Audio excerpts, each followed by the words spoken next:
नमस्कार दोस्तों, आप देख रहे हैं तत्क्षण समाचारों में आपका अपना भगवत यादव।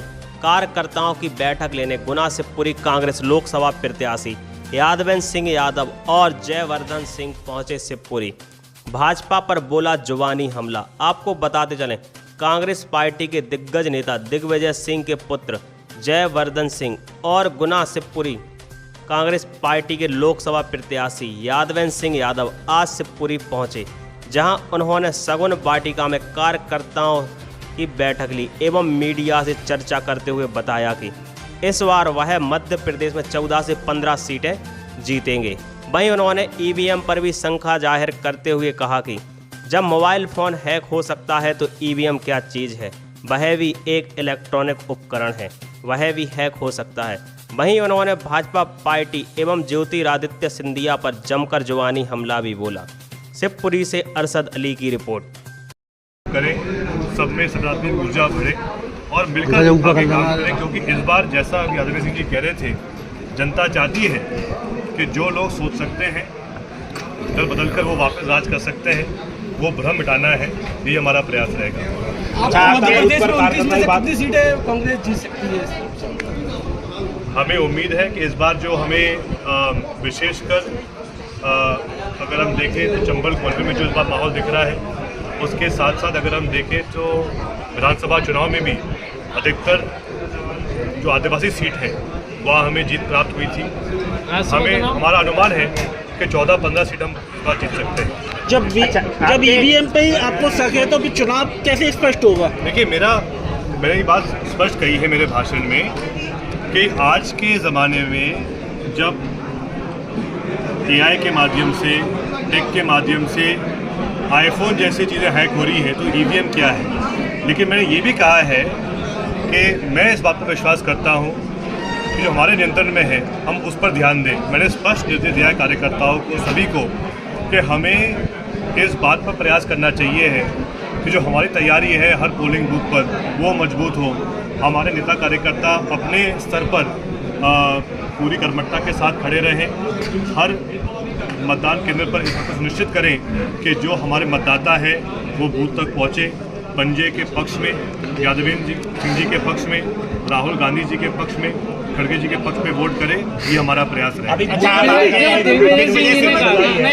ये तो आपके हाथ में है कि आप अन्य विकसित देशों की तरह बैलेट पेपर से चुनाव कराने के लिए सुप्रीम कोर्ट जा सके। ये विपक्ष के हाथ में है, आपके हाथ में। आप लोग अभी इसमें एक दल है जिसने याचिका लगाई थी सुप्रीम कोर्ट में, क्योंकि वो खारिज की गई है।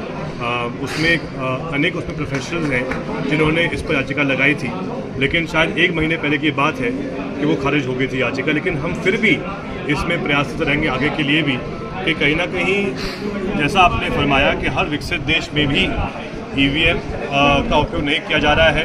हर जगह बैलेट पेपर के माध्यम से ही वोटिंग की जा रही है। बहिष्कार क्यों नहीं करते ईवीएम का? देखिए, बहिष्कार अगर करेंगे तो और कोई दल ढूंढ लेंगे, उनके वर्धन जी खड़ा हो जाएगा, तो क्या करेंगे? आपके पिताजी ने दिग्विजय सिंह जी ने कहा है जी कि यदि 400 या 450 प्रत्याशी राजगढ़ क्षेत्र में हो जाते हैं तो वहाँ मतपत्र से चुनाव कराने के लिए बाध्य होना पड़ेगा। शायद ऐसा नियम तो है। अब ऐसा अगर नियम है तो संभव हो सकता है, क्योंकि वो यूनिट उसकी नहीं लग पाएंगी। जैसा मैंने कहा कि अगर ऐसा कोई नियम है और अगर कोई प्रत्याशी ऐसा वाकई में अगर बहुत सारे लोग खड़े हो जाएं तो हो भी सकता है। ऐसा संभव है राजगढ़ में, आप लोग कर पाएंगे? मैं वो नहीं कहूँगा, लेकिन जरूर ये कहूँगा कि अगर ऐसा मान लो कहीं हो जाए, ऐसी एक अनोखी स्थिति कहीं बन जाए कि 400-500 उम्मीदवार खड़े हो जाए तो ऐसा हो सकता है कि बैलेट पेपर वापस आ जाए। प्रयास करेगी क्या? इकट्ठा करेगी लोगों मुझे जानकारी नहीं। जब सिंधिया जी यहाँ से हारे थे तब भाजपा नहीं आ रही थी, सिंधिया नहीं आ रही थी, कांग्रेस हारी थी। कारण था आपके कार्यकर्ता बूथों पर नहीं थे। वही प्रॉब्लम आज भी यहीं पर है, आपके कार्यकर्ता बूथ तक नहीं पहुँच पा रहे। इसके लिए क्या करेंगे कि बूथ तक आपका कार्यकर्ता पहुँचे? ये आपकी राय है, लेकिन जो मुझे आप ही के नेताओं ने कहा, लेकिन नहीं, वो बात है, लेकिन उसमें ये बात भी सामने आई है कि कहीं ना कहीं शिवपुरी गुना लोकसभा में ये चर्चा भी सामने आई थी कि यहाँ के सांसद 2019 के पहले तक स्थानीय नहीं थे। महीने में 2-4 बार आते थे, भाषण देते थे, वापस लौट जाते थे। सबकी शायद यहाँ पे एक भावना थी आम जनता की कि स्थानीय उम्मीदवार यहाँ पर दिया जाए, स्थानीय सांसद हो। इसी के को मन में रखकर इस बार कांग्रेस ने स्थानीय उम्मीदवार दिया है और हमें विश्वास है कि उसका हमको फल मिलेगा। केपी यादव के स्थानीय थे, इसीलिए केपी सिंह जी का पता ही नहीं है केपी सिंह जी कहाँ है। अब ये तो कहने वाली बात है। दूसरा सीकरी गुना में 2 बार आपके पिताजी चुनाव लड़ चुके और उनको सिंधिया जी के साथ हार का सामना करना पड़ा। इस बार आप उम्मीदवार हैं, आप कौन से मुद्दे लेके सामने जाएंगे जनता के बीच? क्या नए मुद्दे कांग्रेस के प्रस्तुत करेंगे कि मैं इन मुद्दों को लेके आपके बीच हूँ और मुझे वोट दीजिए? देखिए, मुद्दे तो इतने हैं कि मुद्दों की कमी नहीं है। 3 मुद्दे गिना दीजिए कोई भी। पहली बात तो आप मूलभूत सुविधाओं से ही आप वंचित हैं। एक तरफ कहते हैं कि हमारी डबल इंजन की सरकार चल रही है और लंबे समय से इनकी सरकार है। डबल इंजन की सरकार होने के बाद आपके शिवपुरी में पर्याप्त पेयजल उपलब्ध है? क्या आपके शिवपुरी में पर्याप्त लाइट मिल पा रही है? क्या आपके शिवपुरी जिले में पर्याप्त सड़कें हैं? क्या आपके गरीबों को राशन पर्याप्त समय पर मिल पा रहा है? क्या आपको स्वास्थ्य सुविधा आपको पर्याप्त मिल पा रही है? जब आप मूलभूत सुविधाएं उपलब्ध नहीं करा पा रहे। मुद्दे तो तमाम है, मुद्दे तो भ्रष्टाचार के भी हैं, मुद्दे तो महंगाई के भी हैं, तो कांग्रेस मुद्दे तो बेरोजगारी के भी हैं। कांग्रेस भी नहीं करा पाई। अब यादव जी, आपको यादव होने के नाते यहाँ से टिकट दिया गया जिससे यादव बेल्ट जो है वो आपके पक्ष में खड़ा हो, लेकिन आप अभी मुंगावली से चुनाव लड़े थे और वहाँ भी यादव बहुल क्षेत्र है, इसके बावजूद आप चुनाव हारे विधानसभा का। देखिए, तो बात कैसे संभावना? चुनाव किसी एक जाति को लेकर नहीं होते। चुनाव में सभी प्रकार की जातियों को लेकर चलना होता है और सभी का साथ की आवश्यकता होती है और सबके मतलब वोट की आवश्यकता होती है।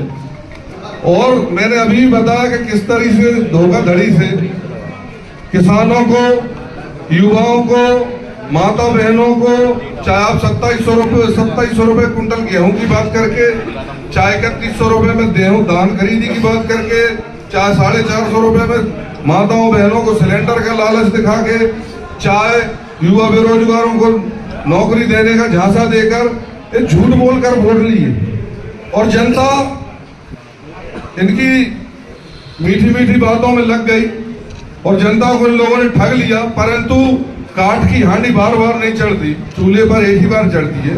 एक बार इनने चढ़ा ली, झूठ बोलकर वोट ले लिया, अब इनको कोई वोट देने वाला नहीं है। इस बार अब कांग्रेस पार्टी को ही वोट देंगे।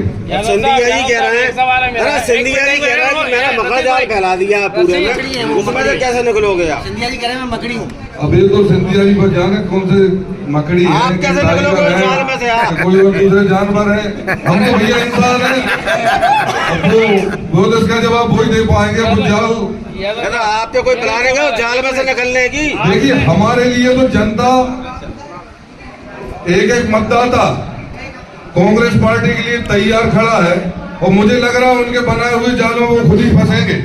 यादव साहब, आपने अपनी एक मिनट साहब, आपने अपनी स्पीच में बताया था कि 15 अगस्त 1947 को हमारा देश आज़ाद हुआ, लेकिन ये क्षेत्र 2019 में आज़ाद हुआ जो आपने अपनी स्पीच में कहा। तो क्या आपकी ये टिप्पणी कांग्रेस के खिलाफ नहीं है? क्योंकि कांग्रेस ने लगातार 5 बार उनको टिकट। देखिए, मेरा किसी व्यक्ति विशेष के लिए टिप्पणी थी, ये पार्टी के लिए टिप्पणी नहीं है। पार्टी ने टिकट दिया था ना उनको, व्यक्ति विशेष भले ही वो। ठीक है, शुरू में पार्टी ने टिकट दिया, अच्छा समझ कर दिया।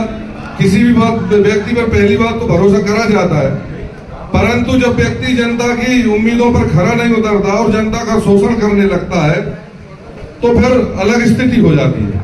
तो शुरू में कांग्रेस पार्टी ने इन पर भरोसा किया कि अच्छे राजा महाराज हैं, अच्छे निकलेंगे, परंतु अच्छे नहीं निकल पाए। और आपने कहा ना कि गुलाम था ये क्षेत्र, बिल्कुल, मतलब क्षेत्र के खिलाफ भी टिप्पणी है और कांग्रेस के खिलाफ भी टिप्पणी है। कांग्रेस के खिलाफ टिप्पणी नहीं है, ये व्यक्ति और के किसी परिवार के खिलाफ टिप्पणी है। और कौन सा परिवार है वो? जी, कौन सा परिवार है वो? वही परिवार है, सिंधिया परिवार, जिसको जनता ने अभी माननीय ज्योतिरादित्य जी को 5 वर्ष पूर्व मतलब ये क्षेत्र से हराया। नहीं, ये माना ना कि ये क्षेत्र कांग्रेस का उपनिवेश था 2019 तक। ये क्षेत्र कांग्रेस का उपनिवेश था। बात रख ली है, जो आप कह जा रहे हो नहीं कहेंगे। सवाल है कि जो लोकसभा क्षेत्र